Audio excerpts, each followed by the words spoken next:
Okay, fellas, here we are again, ladies. I'm going to make this all one video, but it's going to be real chopped up. So anyways, I was trying to figure out how to get the switches apart. It looks like I'm going to damage it to get it apart. And really, I don't want to mess with it already because we're getting into 2 days with this thing. So I did a little bit of research on the YouTube here. My favorite place to go, and hopefully yours too. So anyways, I looked at the sunroof bypass on a PT Cruiser, see if I could find any ideas. Everybody's just talking about repairing it. So I'm looking for the switch. That's the switch I'm looking for. Unfortunately, look at there. It says out of stock. I've called everyone I could. Here's O'Reilly's. Usually O'Reilly's does pretty good.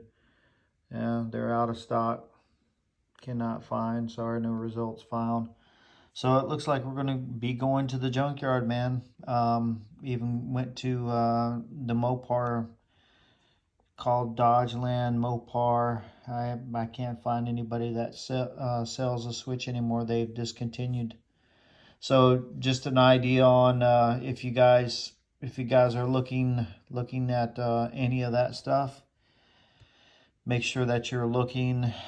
I guess we can find one online if we wanted to, a used one. But if you guys are having to deal with this, that's the boy that we need right there. Of course, like I said, when we go clicking on it, it don't come up. It says it's there, but when we go try to make sure it works, it doesn't show up. So anyways, what we're going to do is we're going to probably go junkyard hopping here and try to get it going on and see if we can find it.